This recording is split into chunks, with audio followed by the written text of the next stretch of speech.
this one, it really needs to come down to like that. And I think this painting is actually interesting, just with the sketch on it, and the blue sky and the little pink sky and the sienna mixture. It would be an interesting painting just on its own. If it was on my wall, I wouldn't be able to see it, so it wouldn't be for me. But each painting I do gives birth to new ideas for the next painting. So I don't have to look further than nature.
So I'm really staring at the ground very carefully, trying to avoid the bumps.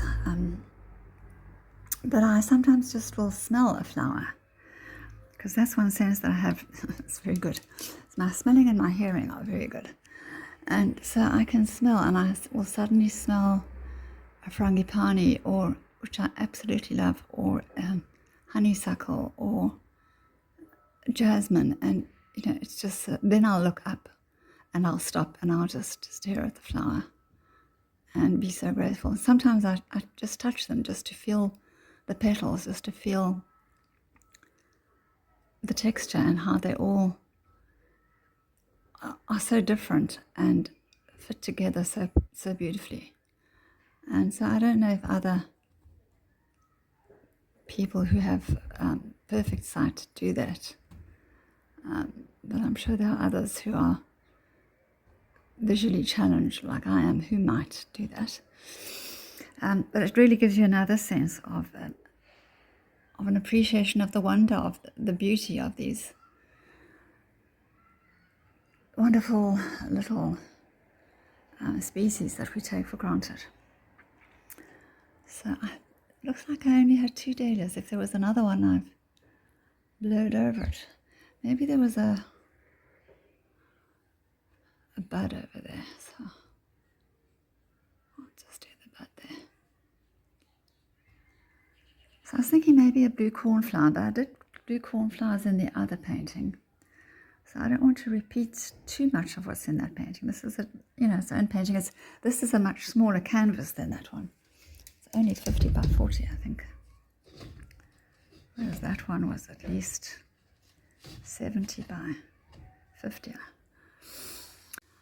I've added in the colors of the centers of the dahlias, and I've also started doing some of the outer petals. I won't go all the way to the final outer layer, because they do get brighter and brighter as they go out, or as the sun hits them. It depends where you're standing, what you're seeing, I guess. And I've blocked in the centers of the daffodils, the center cups. And I'm just using the same brush that I started with, a size 12 Keep Smiling brush. It's a flat brush, quite a long flat brush. And it would be better if I had an angled brush. It's easier to do these little flowers with an angled brush, but I think the one I have is a bit worn, so I don't want to chance it. I'm just looking to see where else I can use this. I could use it around the, you see the paint it's dry from yesterday in some places. Some places it's a bit tacky, but it's, on the whole, it's dry. So I could just put like little bits at the base of each petal to fan out. But because I'm painting white daisies, you can't just paint white. You won't see them. You need another color for contrast. So what I'm starting with is a mixture of sap green and white.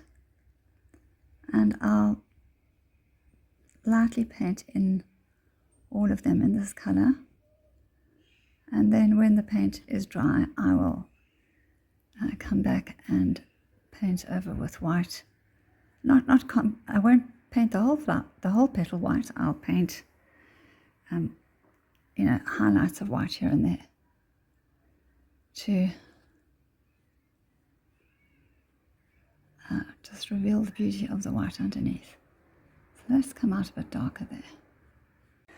So those are going to be the white daisies, and I put a bit of green to outline them, and then it ended up making them quite a bit darker than I intended. But that's okay, some white will take care of that.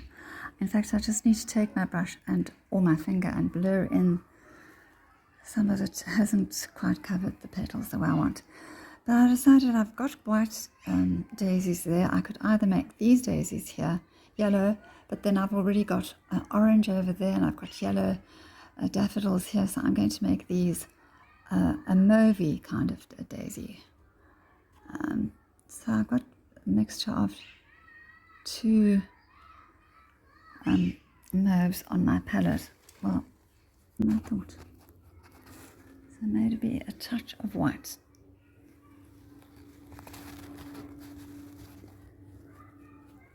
So that's how I will work my palette out. And hopefully you'll see I'm using just the corner of the brush. Now normally when I do daisies I use the Fulart brush, and you just lay the brush down and it basically makes the daisy shape for you. But since my Fulart brushes are now all destroyed, and I need to go and buy a new pack, I'll have to manage these daisies without them.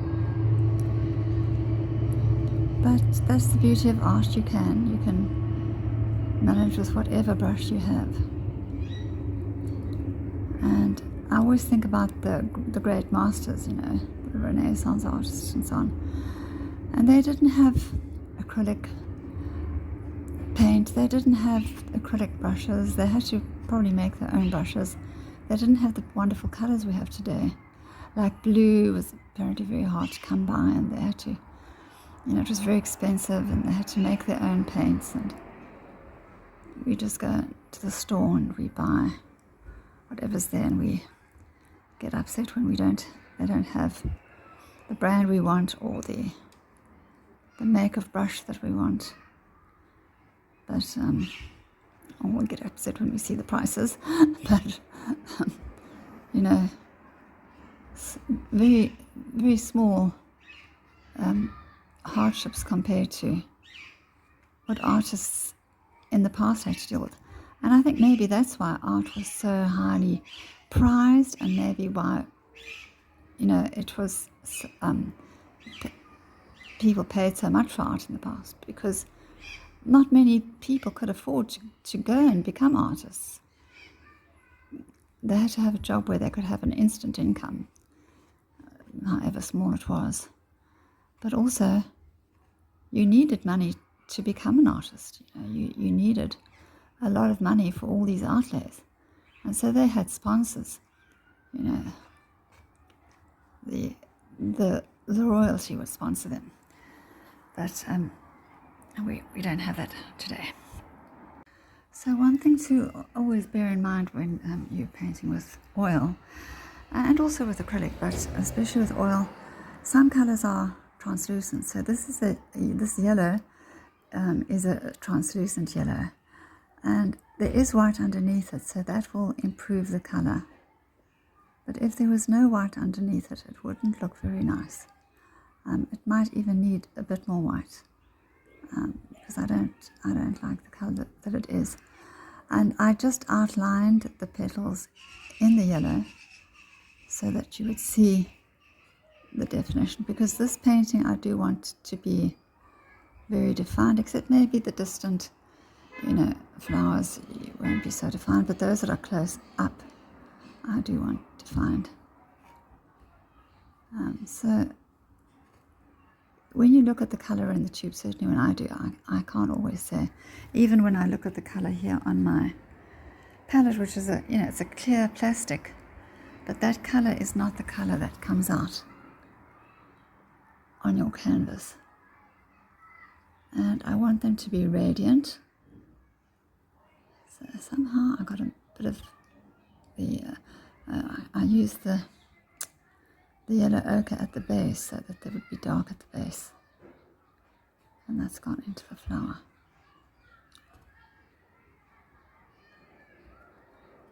And so some of these centers of the daffodils are pointing upwards, and some sideways, some downwards. I want to keep that white open for the meantime, that little tip, so that I could later on put in pale yellow in there, otherwise you won't see the distinction. So I think I definitely need some white to mix with this yellow. I'm not liking it at all. So I did this area in orange, and I've got two oranges here. Now this is the orange I used, and I thought it was prettier than that one. I'm not so sure now. I need to just again add a touch of yellow, of white over them. Maybe I should have mixed the white in the first place. Let's just see.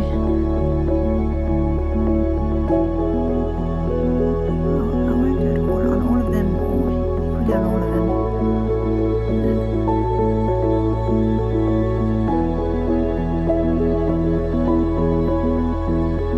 Just to soften them a little bit. So let's see, I'm going to try the other orange. The other turn and see what comes out with orange mixed with white. I'll start with lighter. Oh yes, this is much prettier. Oh, it's almost a pinky orange. Different brand, just shows you.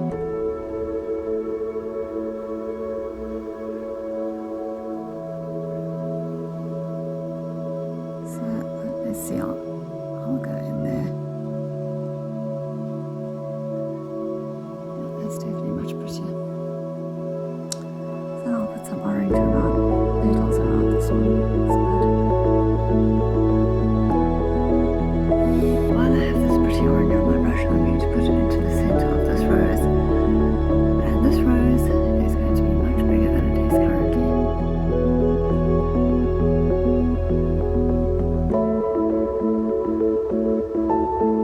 And I'll mix that with a bit of yellow.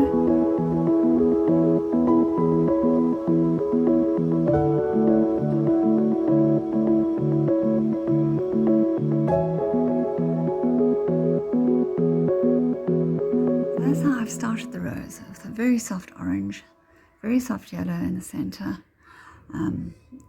4 of them, there's one little bud there. And now I've switched to a mixture of